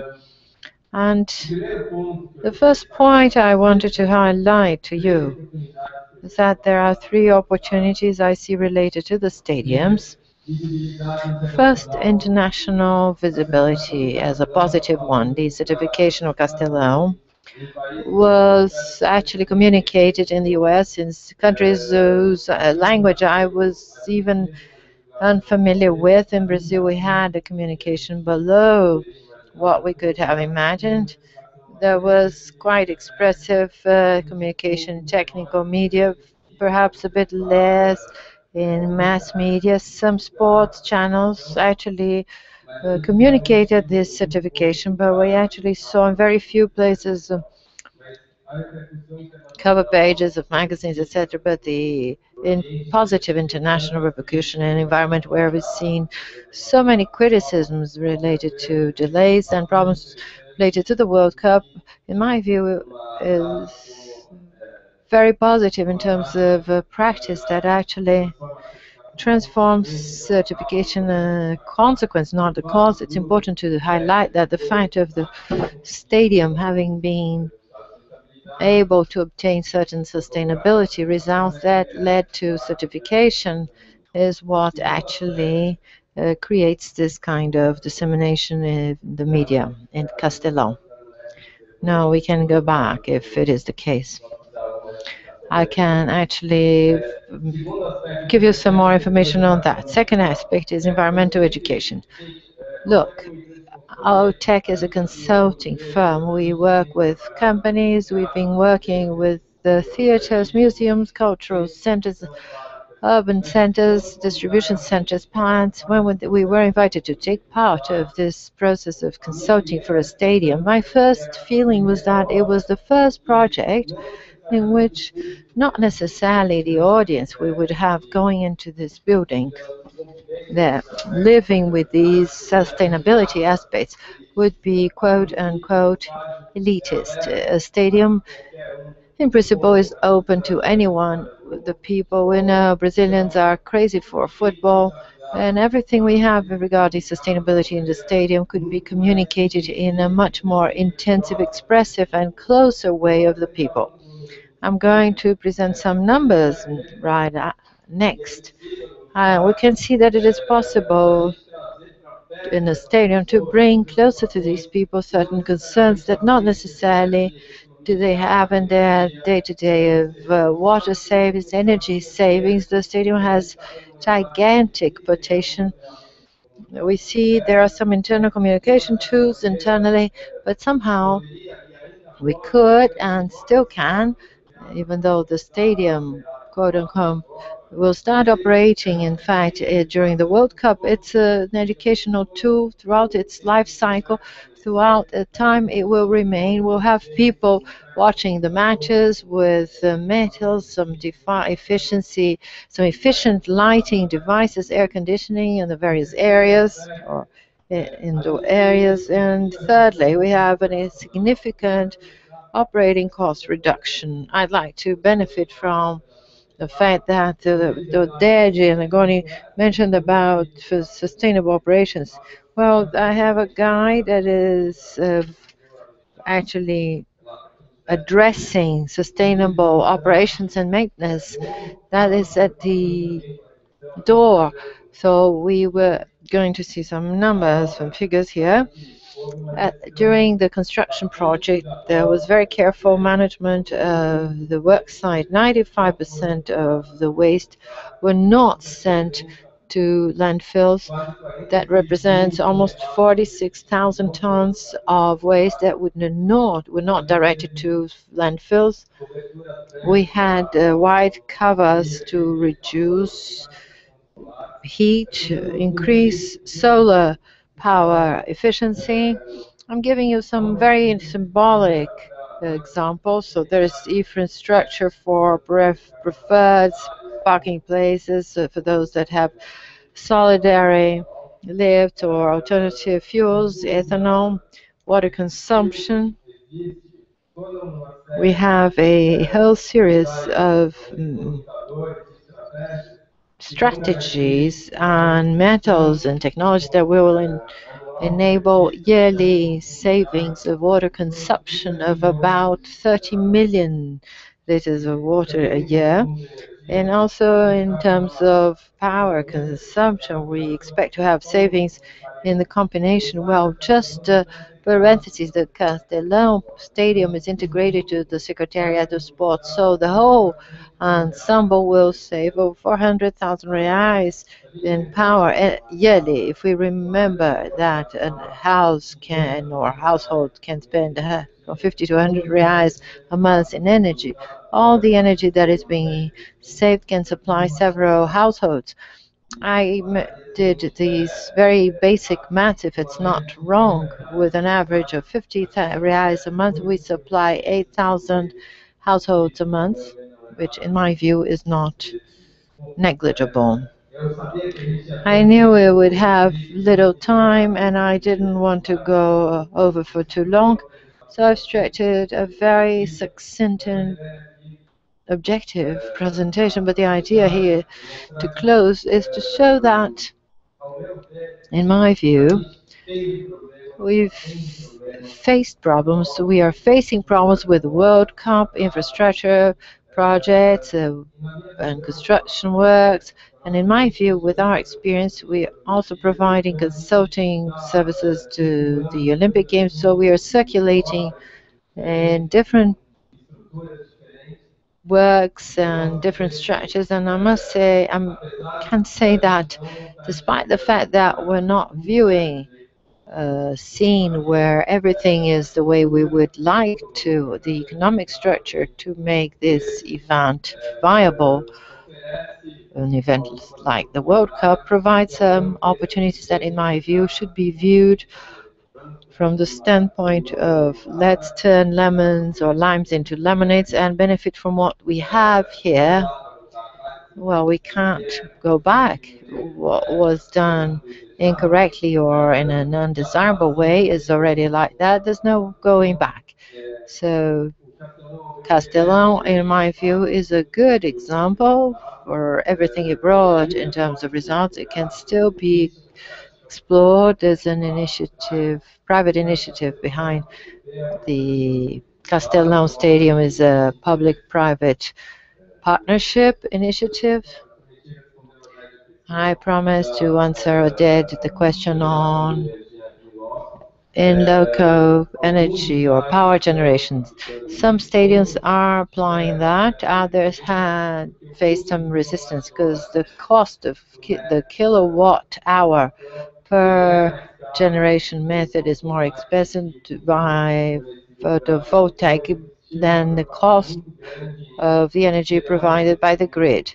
So there was great concern regarding the initial investment. So who's going to pay for that initial starting investment? So we're still lacking the country. The German structure in other countries for the generation of renewable energy was based on government subsidies. Even though we have today legislation that is structuring the supply, the return of energy to the grid, the structure is still the following. You get the same amount that you would pay to buy the energy. We don't have any subsidies. I am totally in favor of in local generation, micro generation, in situ. That would be perfect for a first world structure, thus reducing the impact of great power generating complexes, but we still have some way to move on, to walk. Thank you, Davi. Thank you very much. You've been very objective, straight to the point. I'm going to invite if anybody would like to say something or ask Claudio or Dad, Davi. So maybe Severina, please. I'm good. Myself and Langoni, we're doing this together. Okay, but then I can actually add to that or add to the comments from the floor.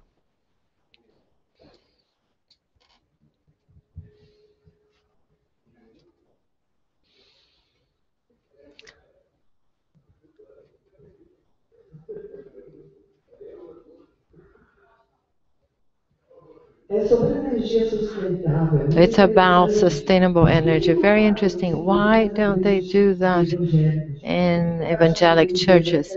They spend electric power and we pay for them. Everybody should do that.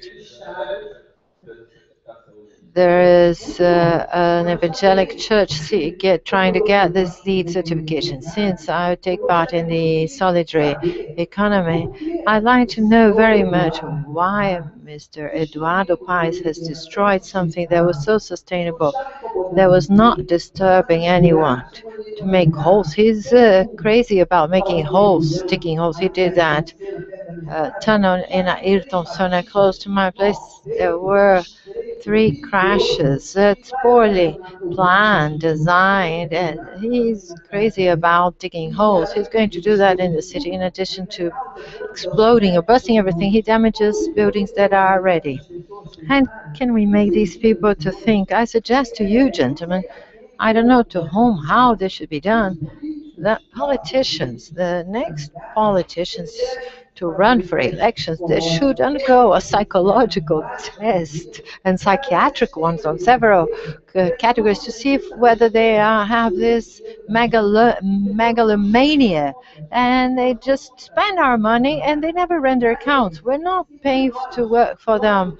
Well, they're actually elected to work for us. We, the people, are not satisfied with any of these politicians. We are actually revolted. These manifestations, demonstrations were not completed because somebody has paid so that these little bombs that they have the name of black, I don't know what, so that they dismantle these manifestations, demonstrations, so that we don't show what we want, what we think, that we are against everything they're doing there. Thank you, Severina. Ariel, feel free to make any comments regarding that. I think it is great to hear. I'd like to comment on something that I've just heard. I have a question, but I'm going to wait. Ariel, feel free to go ahead.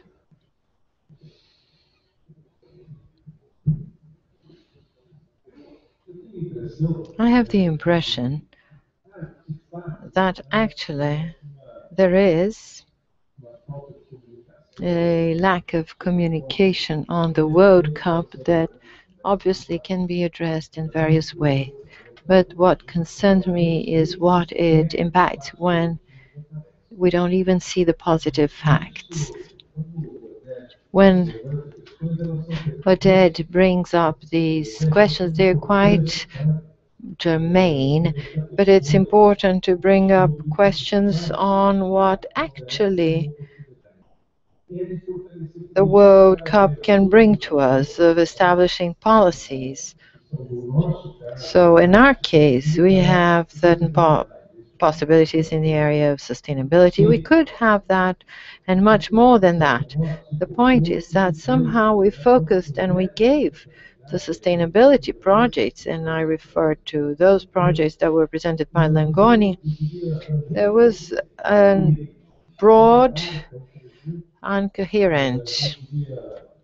It actually encompasses a varied agenda of certain environments. Okay, when you take, for example, production and consumption, the aspect of arenas of the Green Passport, what it contains in terms of encouragement to conscious consumption and conscious conduct, and it is from now on an instrument of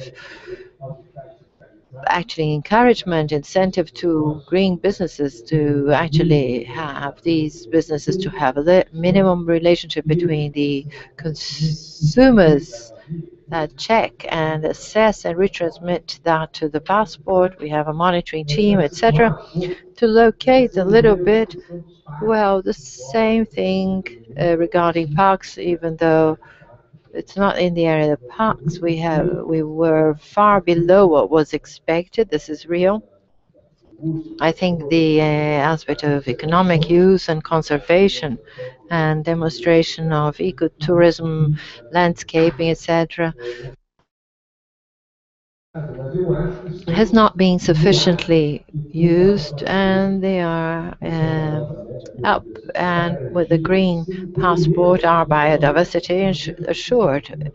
So we have 5 touring sites in the major or in the host cities. I'd like to mention something that seems to be core aspect. Actually, in terms of sustainability, there was the intent of encompassing a varied set of environmental agendas, which is the case of solid waste. including solid waste. I'm going to leave Goni made a calculation taking solid waste that drew my attention quite a lot, very much provoked by you, Odette, and this is why this debate is important and others, so that we can encourage ourselves to better understand what we have in terms of advances and what's still to be done. But in the arenas, to make a calculation, to do the math, it's probably that 3,800,000 people are going to see systematically over the games call of the puppet to collect recycled materials. So the arena is indeed a permanent center of environmental education. No doubt about that. I can always address that under a legacy that is still very insufficient. I agree with you. For example, Davi, I think we should not just have LEED certification on projects, worldwide certifications are by projects. We should have certifications by spaces built. And then the LEED should be aqua, and all these construction certifications should be, well, I have no doubt about that. The problem is not in Brazil, it's global. We don't have certification of green spaces built or sustainable spaces built, where the sustainability aspects, things that were brought up, would be directly at the core of the problem, and probably we would do better. But I'd like to understand a bit and talk about that. I believe we understand we have a consistent set of projects. We could be more, but they're focused, they are guided, and they do leave a minimum standard for, in terms of legacy, be it in the inventory methodology, the green passport, recycling in the arenas, the gain in engineering that we have in Brazil. They are complex developments. I have the impression that today, yes, we do have some gains, but I agree, yes, right, Mr. Odette. That's why the government should have large ears. We could do more.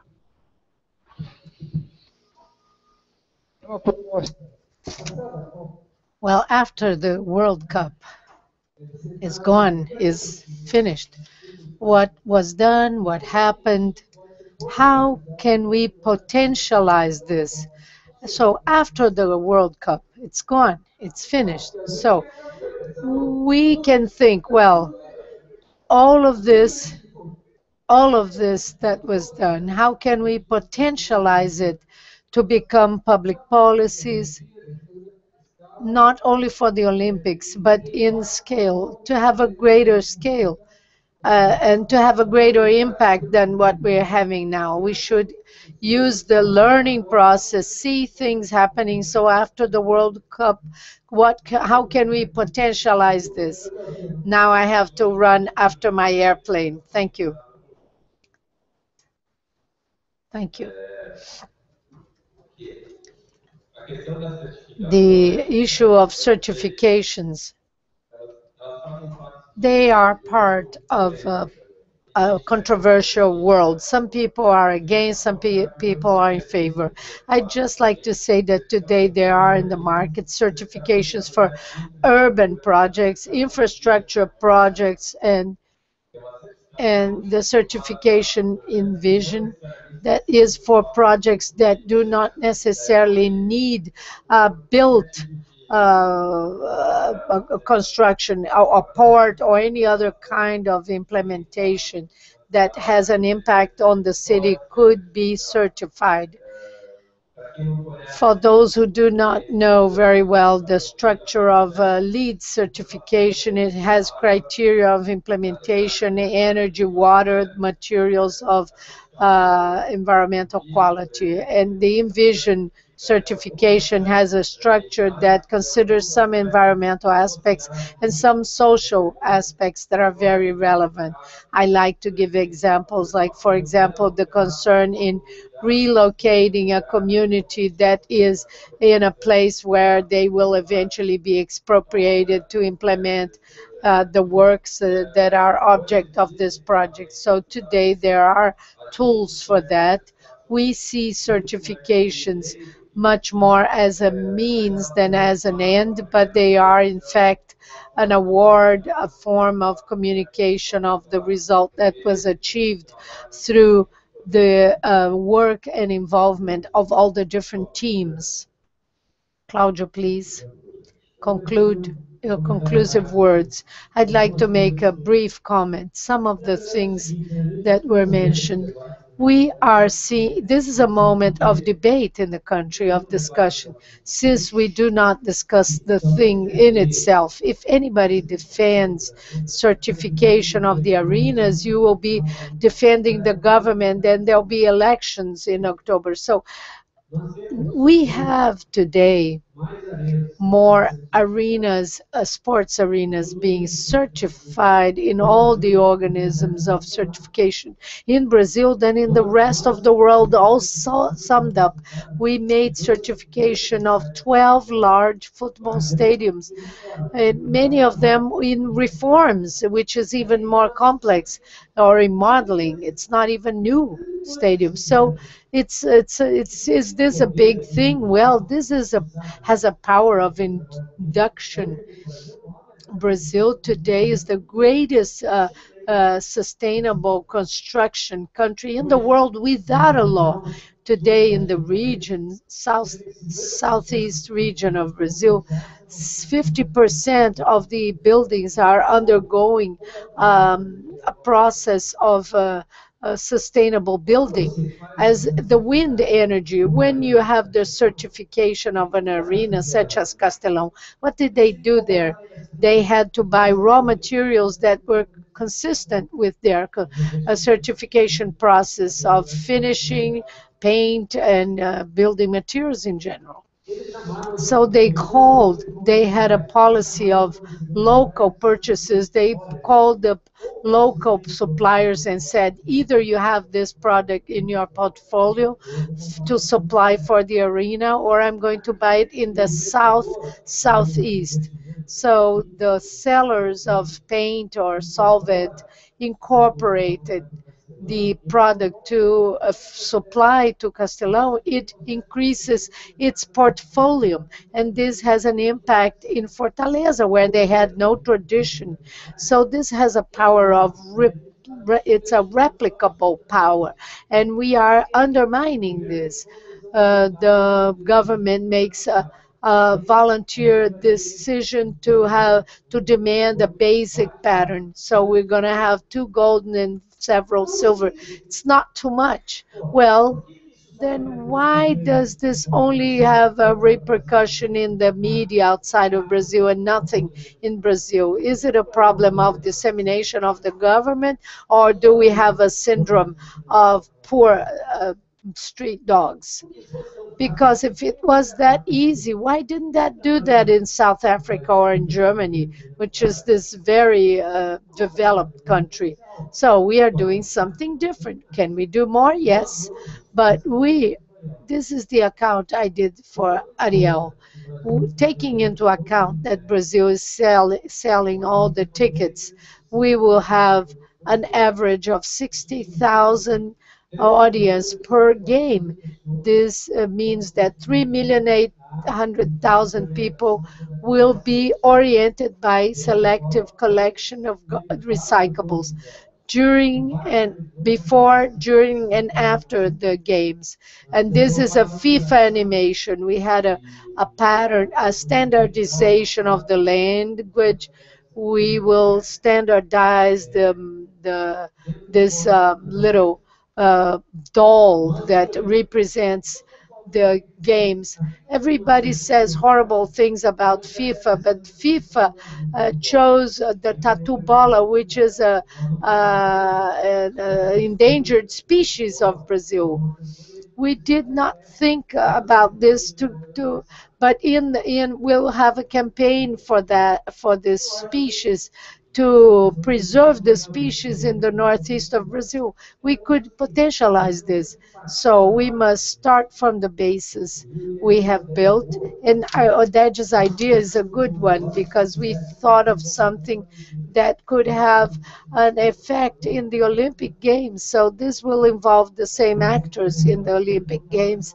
They will be more mature for 2016. Now I'm going to comment on the opportunity. This animal that represents is the armadillo or Polyputis. We didn't have time for a large constructions like the metro, the subway, but we have a lot now of bus corridors, which is an interesting advancement. A lot of BRTs, VLTs. We had divergence between the municipal and state government about the monorail, so they didn't make the two of them. But the issue is the mobility needs to be dealt with beyond an issue of mobility works, to think about the solution of mobility based on transit is based on individual transportation. So there are 30 or 40 years, the transportation and urban mobility is dealt with as an issue of the cities. The national government looks at this and says, oh no, this is a problem for cities. Last June is that they nationalized this theme. And so when you open up for this discussion, you discuss the package of works. When the federal government made the first call to get proposals for mobility works from their municipalities, they unburied everything they had for 30 years, which was much superior to the amount of resources they had. And there's little capacity in the cities in managing the urban mobility beyond the city, beyond the issue of deciding if you should build a viaduct that today might solve a problem, but in 3 years' time may be a new problem for the feasibility. So I struggled a lot in the governance of the World Cup, and I could not make it feasible. We lost an opportunity to discuss the urban mobility under the logic or the integration of modals, metro, BRT, VLT, train, corridors, bicycles, and there's a lot of bicycle projects inserted in the World Cup. They have no visibility, but there are many bicycle, and bicycles are very emerging in this area. It's very interesting, and the integration with other transportation, and we lost the opportunity of nationalizing this debate. But the Olympic Games will not be this opportunity because it will be concentrated in one only city. It won't be as encompassing as it is with 12 cities around Brazil. The historical feeling of the federal government is if I open the discussion about urban mobility with the cities, they will start asking for more money. And the cities have this rationale where they say, well, mobility can be solved with works here and there, corridors, etc. But we are having a background discussion. The World Cup is an area of opportunity for this, but I think we have to have a better debate about this. We cannot just place the camel in the hole of a needle. If we have a chronicle absence of urban mobility of 4 decades in Brazil, badly solved relationship between the national government and the cities, this will not be solved because of one sports event that takes 30 days in Brazil. It can be potentialized. It may be the spark that will start that. But I think that there was a lot of expectation to bring the camel to the hole of the needle. So if you're going to have a World Cup, you have to solve all the problems of deforestation in the Amazon and this and that. No, these are the large problems, national problems. This is a great opportunity. In fact, 2014 is the greatest opportunity to carry out this debate. It's not June, July. It should be October when we have elections for governors and president. And it's a partial thing too.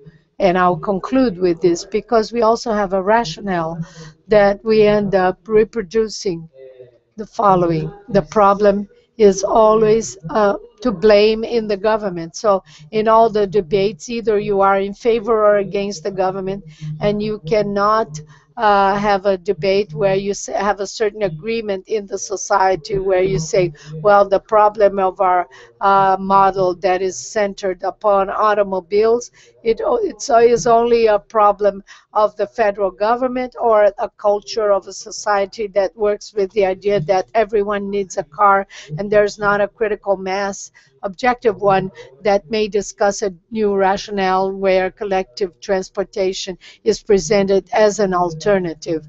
I think we have to make this debate, and maybe the mega events may contribute for that. But in the very end, this is a great debate about the development model of the country that will not be solved just because of the hole of the needle of the World Cup. The elephant is much bigger than that. Well, thank you, Claudio. Now we are accepting Oded's challenge, but we will have to conclude now. We cannot continue the process with the equipment that are here, so I apologize. Maybe we can talk after we finish.